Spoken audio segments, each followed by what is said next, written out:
한 주 동안 잘들 지내셨습니까? 아멘.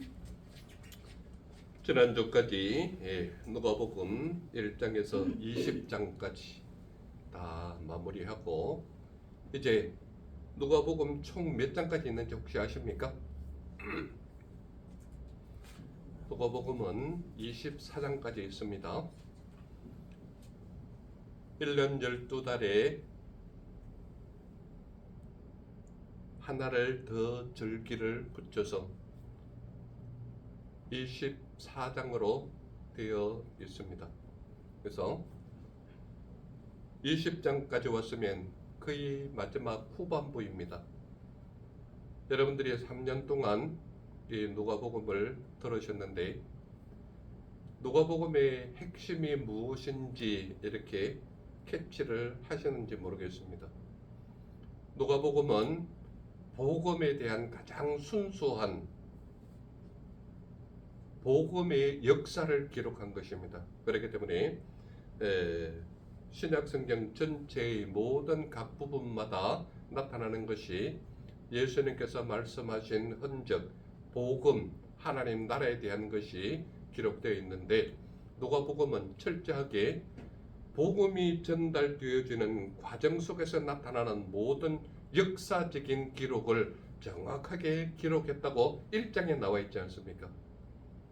그래서 20장까지 오게 되면 이제는 거의 복음의 역사적인 과정과 이제 마지막 21장에서부터 24장까지는 무엇이 나타나 있는가 하면 예수 그리스도의 십자가에 못 박히시는 과정이 마무리되는, 그래서 누가복음 맨 끝까지 다 보면 맨 끝에 24장 맨 마지막 부분까지는 어떤 부분이 나와 있느냐, 예수님께서 죽음에서 부활하셔서 제자들과 함께 있다가 승천하는 과정까지가 나옵니다.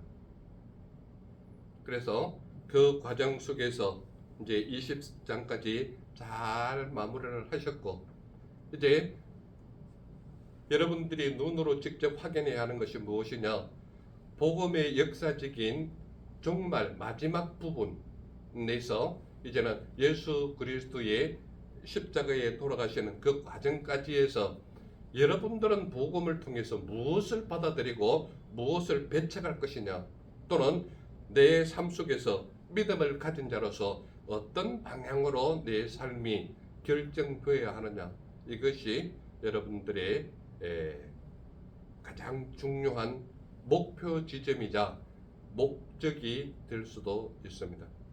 그래서 20장까지 이제는 마무리를 하고 오늘 21장 첫 부분이 바로 인간의 삶의 헌신의 모습이 드러나는데 어떠한 모습으로 드러나느냐, 이것입니다.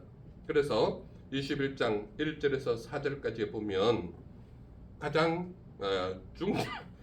중점적으로 우리에게 말씀하시는 주제가 무엇이냐, 바로 3절에 적혀 있습니다. 3절 다 같이 3절만 한번 읽어볼까요? 시작. 이르시되 내가 참으로 너희에게 말하노니 이 가난한 과부가 다른 모든 사람보다 많이 넣었도다, 이렇게 얘기합니다. 그 많이 넣은 것이 무엇입니까? 바로 헌금입니다. 헌금. 무엇을 보고 알 수 있습니까? 1절을 근거로 이것은 헌금에 관한 것이구나 알 수가 있습니다. 1절 우리 같이 한번 한 목소리를 읽어볼까요? 시작. 예수께서 눈을 들어 부자들이 헌금함에 헌금 넣는 것을 보시고. 무엇을 봤다고요? 헌금 넣는 것을 보셨다 이 말입니다. 그래서 오늘 제목이 무엇이냐, 바로 과부의 헌금입니다. 과부의 헌금. 여러분들, 제가 누가복음을 전하면서 여러분들 잘 기억할 것입니다. 이 성경에 기록되어 있던 그 시대로 돌아가 보면 사회의 여건과 환경상 누가 가장 힘들고 어려운 삶을 누릴 수 있느냐라고 질문했을 때 두 가지가 나온다 그랬죠. 누구라고 얘기합니까? 고아와 과부입니다. 그래서 그 당시 고아이거나 과부이라면 경제 활동을 이어갈 수 있는 여건들이 너무 희박한 사회가 바로 이 성경에 기록되어지는 그 시대입니다. 그렇기 때문에 그 당시 고아나 과부가 하나님 앞에 헌금을 낸다 그러면 정말 어려운 가운데 내는 그것이 바로 하나님 앞에 드려지는 헌금이었다 이 말입니다. 그런데요, 그 시대에 사는 사람이거나 오늘 우리가 사는 이 시대에 사는 사람들이거나 여전히 필요한 것은 뭡니까? 돈이에요. 여전히 사회생활을 하거나 내 일상생활에서 필요한 무언가를 채우기 위한 꼭 필요한 것이 무엇이냐 이렇게 물어본다면 돈이라고 생각합니다. 일상생활 속에서 필요한 것들. 그런데요, 사람들의 심리가 그때나 오늘이나 똑같이 어떤 생각이 있느냐면 사람들은 돈과 관계되는 일은 가능하면 적게 내려고 합니다. 왜 그렇습니까? 돈이 인간 생활의 모든 활동에 가장 기본적으로 책정되는 것이 돈이거든요. 그래서 믿음을 가졌다 안 가졌다가 중요한 것이 아니라 그 당시에 사는 사람이나 오늘을 살아가는 사람들이 있어서 일상적인 생활 속에서 가장 필요한 것이 무엇이냐라고 물어본다면 돈이라고 얘기합니다. 제가 지난번에 누가복음 14장에서 15장 사이를 설교할 때에 여러분들에게 제가 이런 질문을 했을 것입니다. 질문한다기보다는 어떤 통계 자료를 여러분들에게 이야기한 겁니다. OECD 국가 중에 모든 나라의 공히 당신들이 생각하는 가장 중요한 것이 무엇이냐라고 물었을 때에 90% 이상의 나라가 제일 중요한 것이 뭐냐라고 물었을 때 첫 번째가 가족이라고 얘기합니다. 그런데요, 우리나라 사람에게 이 질문지를 냈을 때 제일 첫 번째 가장 중요한 게 뭐라고 제가 말씀드렸습니까? 돈이라고 얘기했습니다. 그러니까 대한민국의 현실은 돈이 모든 것을 지배하는 그런 현실 속에 우리는 살고 있다 이 말입니다. 그만큼 돈은 우리 사람의 생활 전반에 깔려있는 1위 순서에 돈이 잡혀있는 그런 나라가 우리 대한민국입니다. 그런데요, 제가 조금 전에도 얘기했지만 사람들은 돈과 관계되는 일이라면 가능하면 적게 내려고 애쓰는 사람이 우리 대한민국 사람일 수도 있다 이 말입니다. 왜 그런지 아십니까? 우리나라는 국민이 가질 수 있는 의무 중에 3대 의무가 있죠. 무엇인지 아십니까? 3대 의무가. 첫 번째로 교육의 의무입니다. 우리나라는 공교육이 초등학교와 중학교까지는 공교육입니다. 그래서 고등학교의 비용은 어느 정도 자비를 부여해야 되지만 초등학교나 중학교는 거의 대부분 나라에서 지원을 합니다. 그래서 우리나라는 교육의 의무가 국민의 의무 3대 의무 속에 들어갑니다. 두 번째가 뭡니까? 병력 의무입니다. 병력 의무. 우리나라 사람이라면 반드시 병력에 대한 의무가 주어집니다. 그래서 남자들은 일정한 나이가 되면 반드시 병력 의무를 필해야 되는 그런 나라가 우리나라입니다. 세 번째가 뭡니까? 세금의 의무입니다. 반드시 세금을 내는 거죠.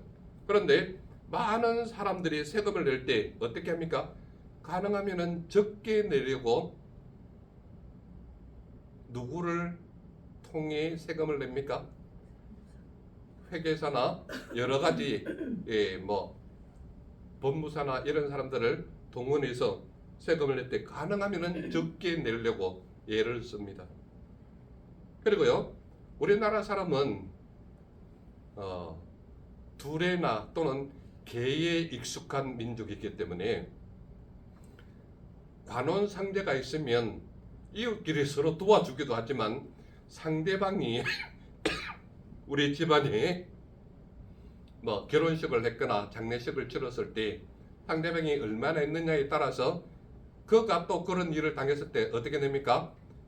나에게 낸 만큼 내는 그런 모습이 익숙해져 있습니다. 그래서 항상 보면 관원상제에 어떤 일이 있을 때에 무엇을 근거로 하느냐, 우리가 그런 일을 당했을 때에 어느 만큼의 금액을 지불했느냐에 따라서 그 금액에 맞는 그것을 지불하는 그런 모습을 볼 수가 있다 이 말입니다. 그런 것이 익숙해져서 그런지 모르겠지만 교회에 헌금을 낼 때도 가능하면 적게 내려고 애쓰는 그런 모습을 볼 수가 있습니다. 왜 그렇습니까? 돈을 벌 때의 고생과 애쓰는 모습이, 내가 수고하고 애썼다라는 그 모습이 그 헌금에도 그대로 묻혀 있거든요. 그렇기 때문에 하나님의 말씀이 아무리 하나님께서 여러분들의 모든 것을 주장하신다, 여러분들의 모든 것을 책임주신다 이렇게 한다 할지라도 내 생각이 항상 거기에 있는 거예요. 그렇기 때문에 하나님 앞에 적게 내든 많이 내든 그게 중요한 게 아니라 내 생활과 삶 속에서는 돈의 중요성을 알기 때문에 거기에 맞는 적당한 수준을 누구하고 절충합니까? 나와 내 마음이 절충을 하는 거예요. 내가 이 정도 벌었는데 다 낼 수는 없으니까 적당한 절충선을 자꾸 마음으로 재고 있는 거죠. 이 정도 내야 된다. 이 정도 내야 된다. 그래서 정말 믿음이 탁월해서 그 말씀대로 살아가는 사람은 절대적으로 지키는 선이 있지 않습니까?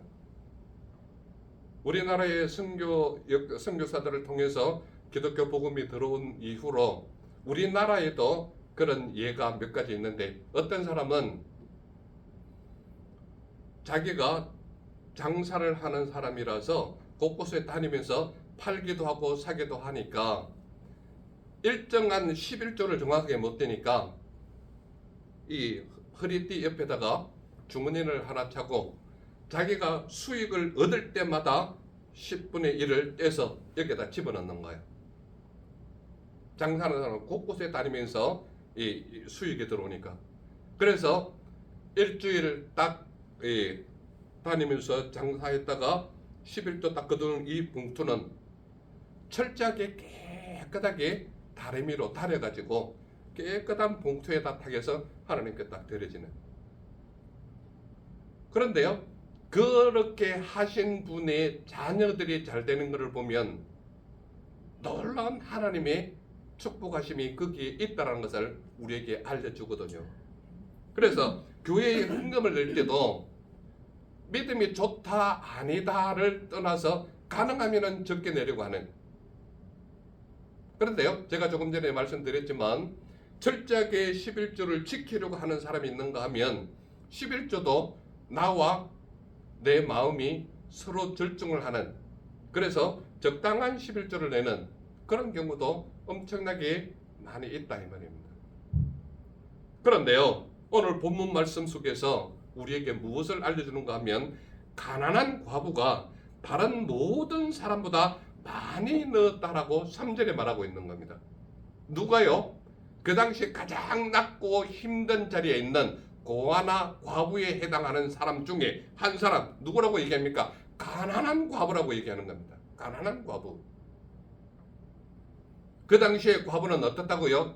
사회생활과 환경과 여건 속에서 경제활동이 너무나도 어려운 시절에 있었다 이 말입니다. 그렇기 때문에 누군가가 도와주지 않으면 생활 자체가 어려운 사람이 과부 아니면 고아였다 이 말입니다. 그래서 그 당시에 철저하게 교회에서 후원을 해주고 또는 율법을 가르치는 율법 교사들이 그들의 안전을 위해서 교회에 바쳐지는 성미가 있지 않습니까? 우리나라의 그 선교의 역사 속에서 굉장히 중요하게 얘기하는 게 뭔가 하면 성미입니다. 성미. 여러분들 어렸을 때 지금 뭐 이렇게 젊은 세대들은 잘 모를 수도 있습니다. 과거에 저희들이 교회 생활하면서 교회 다니면 반드시 지켜지는 게 있는데 그게 뭔가 하면 성미입니다. 성미. 하나님 앞에 11조나 감사헌금이나 일전번제나 이런 거와는 관계없이 자기가 식사할 때에 우리 식구가 이 정도로 양을 하면 된다라는 쌀을 이렇게 딱 준비했을 때 이것은 하나님께 드려지는 것입니다. 그리고 자기 식구대로 숟가락으로 퍼내는 겁니다. 이거는 하나님께 드려지는 것이다. 그래서 성미를 곱게 어느 정도 양이 되면 그대로 교회에 가져와 가지고 이거는 성미입니다 라고 바치는 겁니다. 그러면 교회에서는 그 성미를 어떻게 활용하느냐, 교회에 식사할 때 활용하거나 아니면은 어려워서 여건이 안 되는 그런 사람들에게 일정한 양을 이렇게 모았으면 그 집에 갖다 주는 경우, 이런 경우도 있습니다. 그래서 성미 제도는 우리나라에서 사실은 성경 어디에도 성미를 말하는 곳은 없습니다. 물론 그 비슷한 가르침은 몇 군데 있어요. 그런데 우리나라 교회에서 굉장히 좋은 제도가 바로 성미 제도였습니다. 그것은 가족 식구끼리 밥을 지을 때에 쌀이나 곡식을 이렇게 활용할 때에 필요한 양에다가 숫자대로 숟가락으로 이렇게 퍼서 곱게 모아서 이거는 하나님께 드려지는 것이다. 이것은 마음의 중심이 하나님께로 가 있는 사람의 행위였거든요. 그래서 우리나라 교회는 대대로 성미 제도가 자리를 잡아서 교회마다 그 성미의 활동 때문에 교회에 오는 사람도 있었습니다. 그만큼 성미의 제도는 우리나라에 굉장히 좋은 제도였습니다. 그리고 그 성미의 혜택을 받아서 믿지 아니하는 사람이 믿음의 사람으로 변화되는 그런 과정을 겪은 사람도 우리나라의 그 교회의 역사 속에서는 굉장히 중요한 간증 자료로도 남아 있습니다.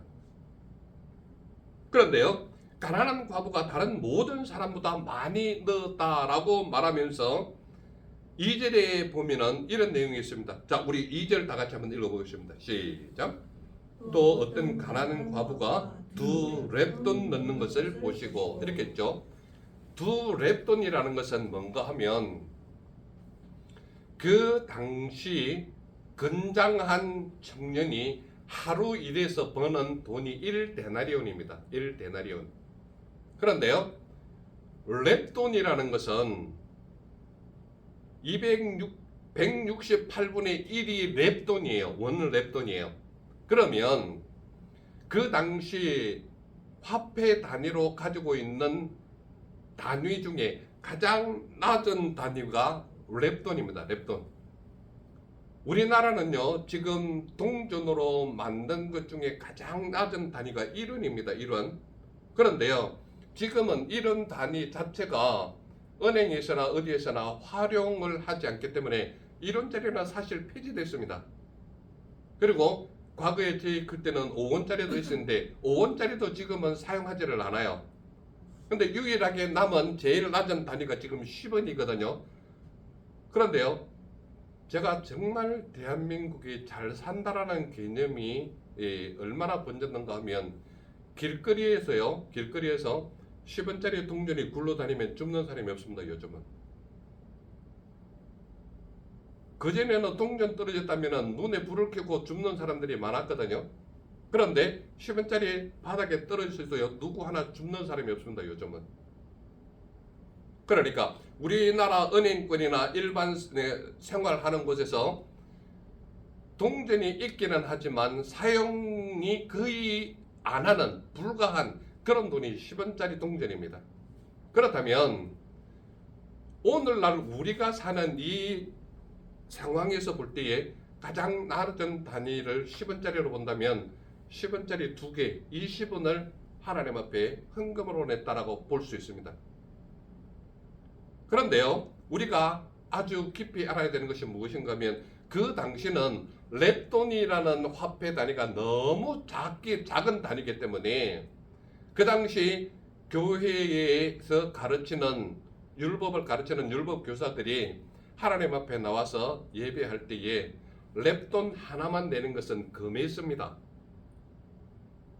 왜냐하면 하나님 앞에 나와서 예배하는데 너무 낮은 돈 단위는 하나님 앞에 예배하는 자로서 너무 보잘것없다라는 개념이 있었던 겁니다.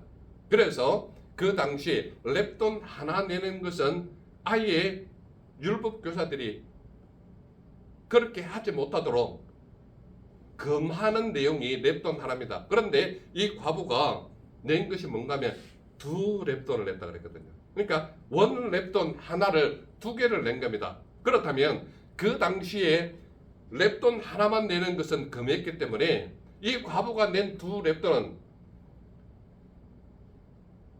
율법을 금하지 않는 최소 단위를 하나님께 드려진 겁니다. 그렇기 때문에 어떤 가난한 과부가 2랩돈 넣는 것을 보셨다고 2절에 나타나 있는데 율법이 금하는 것을 간신히 벗어난 그 돈이 2랩돈인 것입니다. 그러므로 그 당시 그 경제 여건이나 어떤 것을 볼 때 바깥에 나가서 무엇을 살 수 있다라고 생각한다면 그 금액은 지극히 보잘것없는 돈이었단 말이에요. 무엇을 살 수 있는 그런 단위가 아니라 이 말입니다. 그러니까 여러분들 그 하나님 앞에 헌물을 드릴 때나 살아있는 동물로 드릴 때는 그 당시 죄로 인해서 드려지는 것은 양이나 소로 이렇게 드려졌거든요. 그런데 가지고 없는 고아나 과부는 어떤 헌물까지 받아들였는가 하면 참새 한 마리도 받아줬다 이 말입니다. 그런데요, 제가 조금 전에 랩돈 하나 내는 것도 너무 적은 금액이라 금했기 때문에 2랩돈을 내는 것이 과부로서는 율법을 범하지 않는 최소한 가장 낮은 단위로 하나님께 드려졌다 이렇게 보면 되거든요. 그런데 그 당시 가장 없는 과부나 고아가 죄를 지었을 때에 내는 것이 참새 5마리였거든요. 현물로 드릴 때에. 그런데 2랩돈으로 살 수 있는 금액이 어느 정도냐? 참새 2마리입니다. 그러니까 지극히 보잘것없는, 즉 말하자면 가진 것이 너무 없는 자가 죄를 씻을 때에 참새 2마리. 그래서 성경 속에는 참새 2마리를 뭐라고 얘기합니까? 한 아사리온에 샀다라고 표현하고 있지 않습니까? 그런데요, 2랩돈은 겨우 참새 2마리를 살 수 있는 정도의 돈이 2랩돈입니다. 그러니까 여러분들이 상상을 어디까지 하시든지 간에 그 당시 사회의 여건과 환경 속에서 바라본다면 정말 바닥 중에 바닥인 여인이 2랩돈을 냈다라고 보는 겁니다. 이게 첫 번째로 예수님께서 보여주시는 2랩돈 넣는 것을 보았다라고 얘기합니다. 그런데요, 뭐라고 얘기하느냐 하면 이 과부를 보고 다른 주위에 많은 사람들이 헌금 내는 것을 봤는데 뭐라고 표현하느냐 하면 저들은 그 풍족한 중에 헌금을 넣었다라고 말하고 있습니다. 우리 4절 다 같이 한번 읽어볼까요? 4절 다 같이 시작. 저들은 그 풍족한 중에서 헌금을 넣었거니와 이 과부는 그 가난한 중에서 자기가 가지고 있는 생활비 전부를 넣었느니라 하시니라. 우리 좀 목소리 좀 자신 있게 한번 내면 안 될까요? 4절 다시 한번 읽겠습니다. 4절 시작.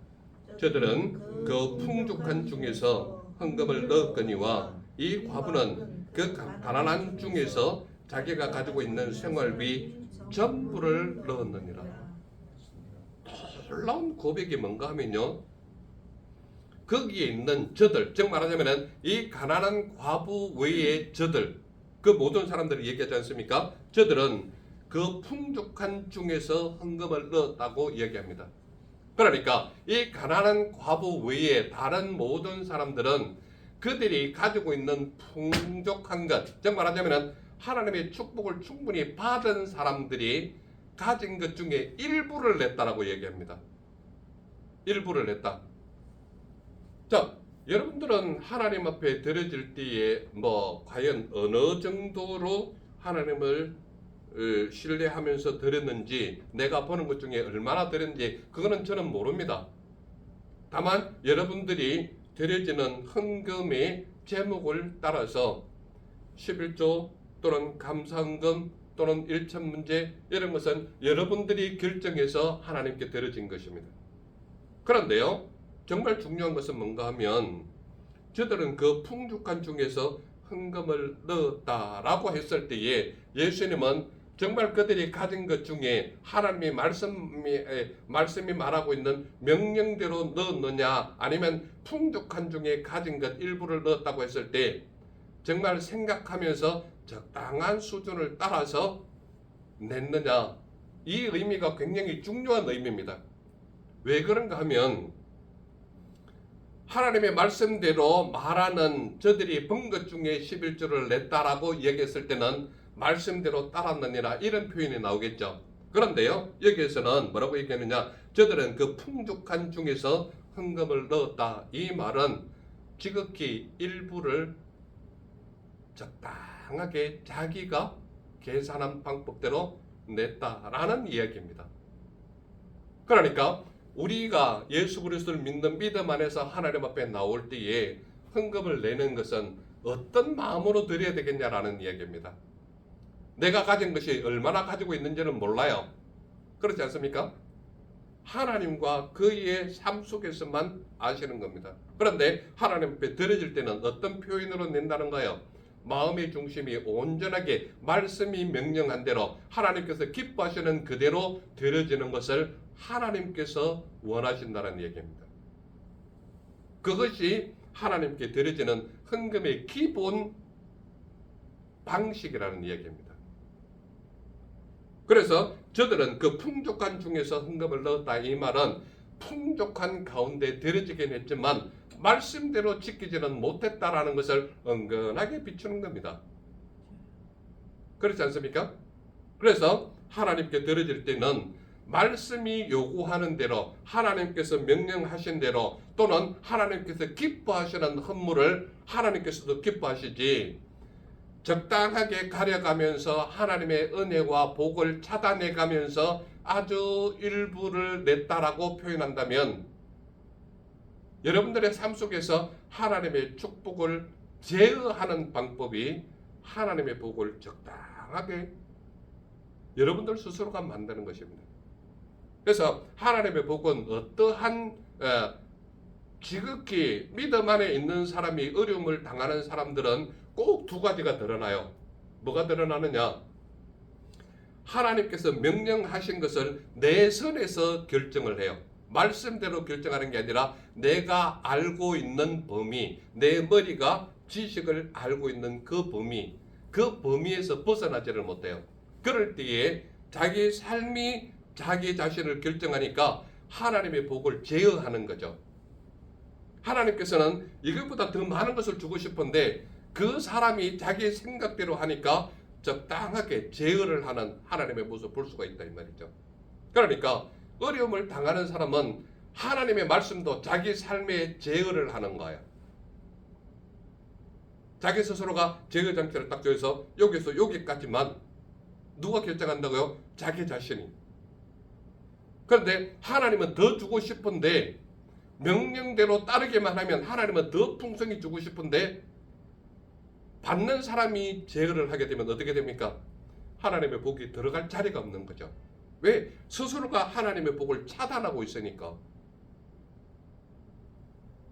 그리고 한 가지는 뭔가 하면 하나님의 말씀이 명령하는데 그 명령을 그 말씀대로 따르는 것이 아니라 내 지식과 경험과 환경이 지배를 하기 때문에 하나님께서 이만큼 주려고 하는데 이렇게 하고 있는데 내 거는 여기까지예요 라고 자기 자신이 커팅을 해버리는 이런 모습이 나타나니까 어떻게 되느냐?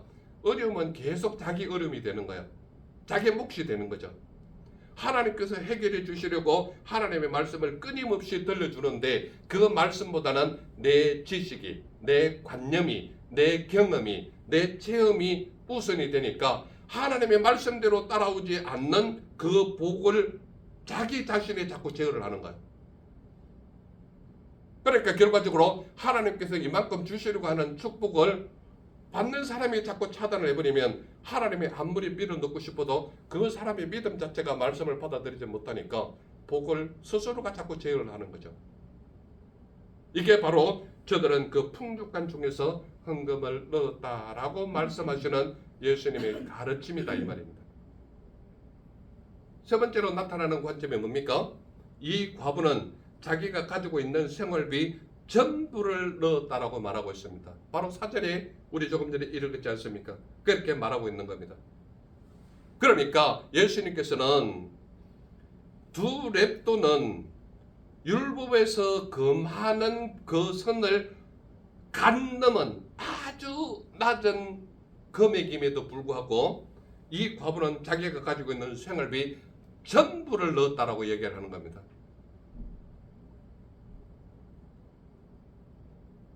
예수님은 무엇을 요구하는가 하면 어떤 말씀을 했을 때 그 말씀에 100% 신뢰하는 자가 내 사람이었으면 하는 것이 예수님의 마음이란 말이에요. 이 과부는 율법에서 범하지 않는 범위를 간 넘었다라고 얘기하는 것은 일상적인 생활 속에서 자기의 생활과 먹고 싶은 것과 의식주의 전반적인 모든 것에서는 가장 바닥이었던 사람이었다는 것을 볼 수 있습니다. 그런데 그 사람이 가지고 있는 두 렙도는 그가 가지고 있는 쓸 수 있는 생활비 전부라는 거예요. 놀라운 고백 아닙니까? 이 과부의 입장에서 제가 늘 얘기하지 않습니까? 이 성경에 기록되어 있는 그 시대로 돌아가 보면 고아와 과부는 환경이나 여건 속에서 바닥 중에 바닥이라는 거예요. 그런데 그 여인이, 그 가난한 과부가 자기 생활비 전부를 하나님께 헌금했다는 거예요. 놀라운 믿음 아닙니까? 일상적인 생각, 정상적인 활동, 정상적인 개념만 가지고 있다면 이 두 렙돈도 못 내는 여인입니다. 그렇지 않습니까? 우리가 추론만 해봐도 벌써 이 과부는 그런 삶 속에서 하나님께 드릴 수 있는 그런 여건이 아니란 말이에요. 그런데 자기 생활비 전부를 넣은 거예요. 그렇다면 여러분들에게 아주 간단한 질문 이렇게 할 수 있겠죠. 사람들은 왜 자기 자신 전부를 하나님께 드리지 못할까? 여러분들 각자에게 질문하는 겁니다. 여러분들의 삶 자체가 하나님께 드리지 못하는 이유가 뭘까요? 아니 그냥 아주 그냥 직접적으로 여러분들에게 질문을 한번 해보겠습니다. 왜 여러분들은 여러분들 자체 전부를 하나님께 드리지 못하느냐? 뭐라고 대답하시겠습니까? 사람들은 왜 자기 전부를 하나님께 드리지 못하느냐? 첫 번째로 드러나는 것이, 가장 기본적인 것이 자기 자신의 생각이 하나님의 말씀보다 우선하기 때문입니다. 다른 어떤 이유도 뭐 충분히 말이 될 수 있겠지만 가장 기본적으로 하나님의 말씀이 왜 그들에게 적용되어서 축복받지 못하느냐 하면 자기 생각이 하나님의 말씀보다 우선하기 때문입니다. 무엇을 가르치든지 안 들을 준비가 되어 있지 않습니까? 무엇을 가르치든지 간에 그 말씀과 나와는 관계없다라고 차단시키는 마음이 그들에게 있거든요. 그러니까 하나님의 축복보다는 자기 자신이 생각하는 대로 삶을 사는 거예요.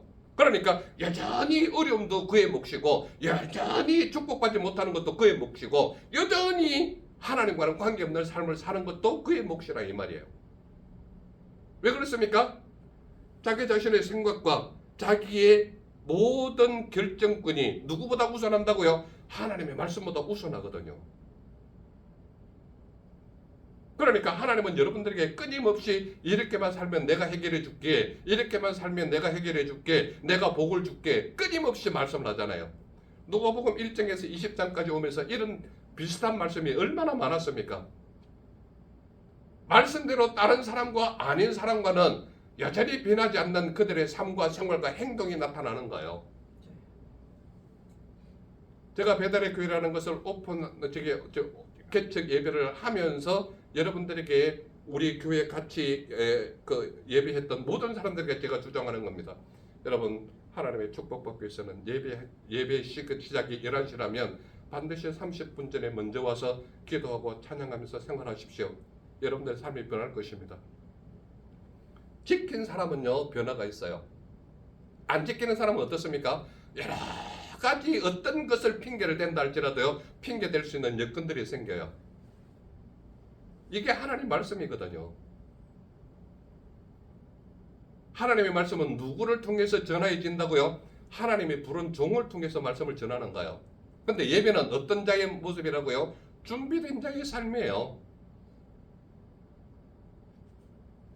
여러분들 삶 속에서 무언가가 드러나고 있다라고 얘기하는 사람은 말씀대로 순종한 사람이고, 드러나지 않고 여전히 어렵다면 내가 말씀과 함께하고 있는지를 스스로가 점검해 봐야 되는 거예요. 이게 바로 하나님의 축복받는 방법이란 말이에요. 그런데도 이 예배가 끝나고 나서 나와는 관계없다, 차단하고 싶다, 그러면 여전히 하나님의 복음도 복도 축복도 차단되는 거예요. 누가 그렇습니까? 그것을 차단한 사람이 그렇다는 거예요. 받아들이고 순종하고 따르는 사람은 어떻다는 거예요? 하나님께서 책임진다는 거예요.